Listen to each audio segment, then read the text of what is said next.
क्या होगा अगर एक इंसान गलती से बाघ के इलाके में घुस जाए? एक लाइन, बस एक छोटी सी लाइन और खेल खत्म। नमस्कार दोस्तों, और स्वागत है आपके अपने चैनल दैनिक व्लॉग में। मैं हूं आपका होस्ट देवांग नायक, और आज हम एक ऐसे सवाल का जवाब ढूंढने वाले हैं जिसने हमेशा से इंसानों को डराया है और आकर्षित भी किया है।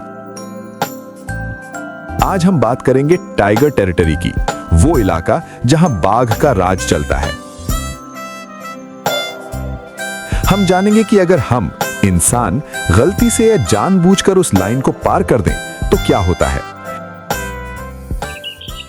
क्या बाघ हमें तुरंत मार देगा या कुछ और? यह सिर्फ जानवरों के बारे में नहीं है, यह है जंगल के नियमों, शक्ति और सम्मान के बारे में। तो बने रहिए, क्योंकि यह व्लॉग आपको जंगल के सबसे खतरनाक और रहस्यमयी पहलू से रूबरू कराने वाला है। What is tiger territory? तो सबसे पहले यह टाइगर टेरिटरी आखिर है क्या? सोचिए, यह एक राजा का राज्य है जहां उसका हुक्म चलता है। बाघों के लिए यह सिर्फ जमीन का एक टुकड़ा नहीं है, यह उनका घर है, उनका शिकारगाह है और सबसे जरूरी उनकी पहचान है। एक बाघ अपने इलाके को कैसे मार्क करता है? 3 मुख्य तरीके हैं। पहला, पेशाब और मल से। यह एक तरह का डू नॉट डिस्टर्ब साइन है जो दूसरे बाघों को बताता है कि यह इलाका मेरा है, दूर रहो। दूसरा, पेड़ों पर खरोंच कर। यह सिर्फ नाखून की कसरत नहीं है, बल्कि यह भी एक विजुअल सिग्नल है। और तीसरा, आवाज से।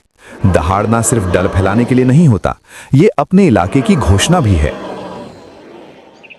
लेकिन सवाल यह है कि क्या यह सब सिर्फ दूसरे बाघों के लिए है या इंसानों के लिए भी? द लाइन क्रॉस्ड, इंसान का सामना। अब आते हैं असली मुद्दे पर। मान लीजिए आप या मैं किसी भी वजह से गलती से या एडवेंचर के चक्कर में इस लाइन को पार कर गए, क्या होगा? सबसे पहली बात, बाघ हमें तुरंत हमला नहीं करेगा। वो हमें देखेगा, सूंघेगा और हमारी हरकतें समझने की कोशिश करेगा। बाघ शिकारी है, वो मूर्ख नहीं है। वो देखेगा कि हम कौन हैं, क्या खतरा है या सिर्फ एक अजीब सी चीज है।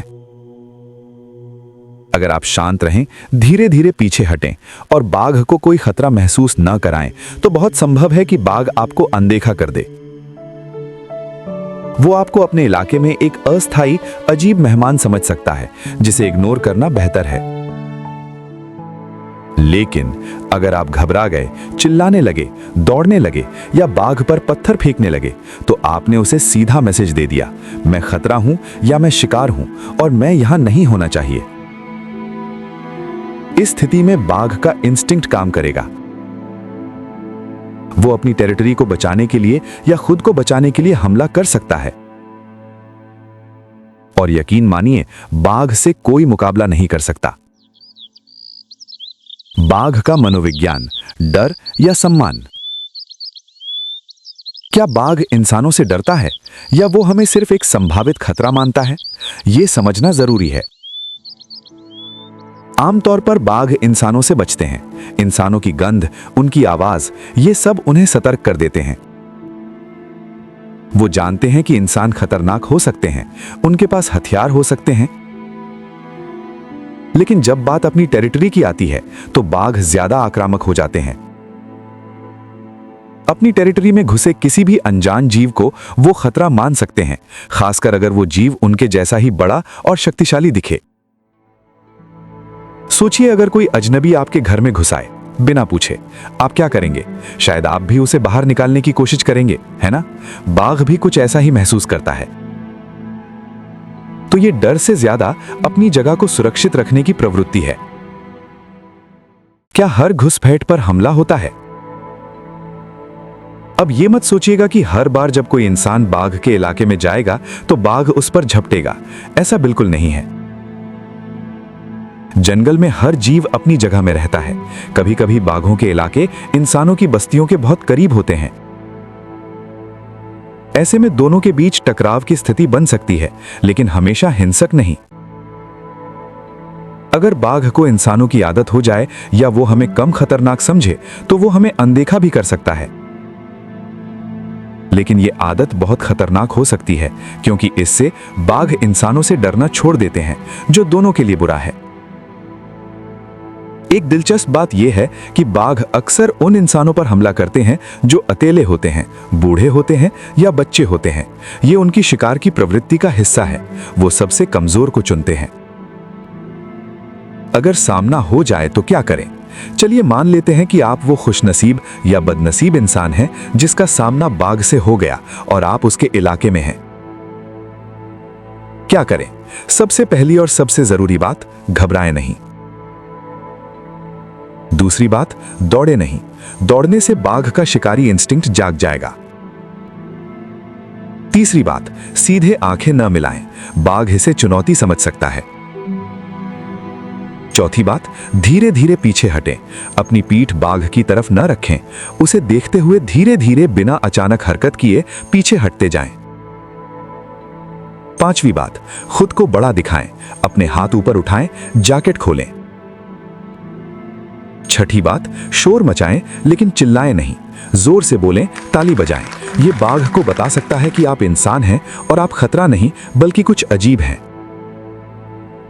यह सब सुनने में आसान लगता है, पर यकीन मानिए उस पल में दिमाग काम करना बंद कर देता है। इसलिए इन बातों को याद रखना बहुत जरूरी है। तो दोस्तों, हमने बाघ के इलाके और इंसानों के वहां जाने के नतीजों पर बात की, पर मैं जानना चाहूंगा कि क्या आपने कभी जंगल में ऐसा कुछ अनुभव किया है या बाघों के बारे में कोई ऐसी कहानी सुनी है जो आपको हैरान कर दे? नीचे कमेंट्स में मुझे जरूर बताएं। आपके अनुभव और विचार बहुत मायने रखते हैं। हो सकता है आपकी बताई कोई बात किसी और के लिए जान बचाने वाली साबित हो। संरक्षण का महत्व। ये सब बातें हमें एक जरूरी चीज की याद दिलाती हैं, वन्य जीवों का संरक्षण। बाघ सिर्फ एक जानवर नहीं, ये हमारे इकोसिस्टम का एक महत्वपूर्ण हिस्सा है। जब हम बाघों के इलाकों में घुसपैठ करते हैं या उनके प्राकृतिक आवास को नुकसान पहुंचाते हैं, तो हम सिर्फ बाघों को ही नहीं बल्कि खुद को भी खतरे में डालते हैं। हमें यह सुनिश्चित करना होगा कि बाघों के पास रहने के लिए पर्याप्त जगह हो और हम उनसे सुरक्षित दूरी बनाए रखें। यह हमारी जिम्मेदारी है कि हम इन शानदार जीवों के लिए एक सुरक्षित भविष्य सुनिश्चित करें। तो दोस्तों, अगर आपको यह जानकारी फुल व्लॉग पसंद आया हो तो प्लीज इस वीडियो को लाइक करें। और अगर आप ऐसे ही रोमांचक और जानकारी फुल कंटेंट देखना चाहते हैं तो अभी नीचे दिए लाल बटन को दबाकर चैनल को सब्सक्राइब करें और बेल आइकन भी ऑन कर लें, ताकि आप कोई भी नया वीडियो मिस न करें। आज के लिए बस इतना ही। उम्मीद है आपको टाइगर टेरिटरी का यह सफर पसंद आया होगा। अगले व्लॉग में हम एक और दिलचस्प विषय पर बात करेंगे। तब तक के लिए सुरक्षित रहें, जागरूक रहें और देखते रहें दैनिक व्लॉग। धन्यवाद।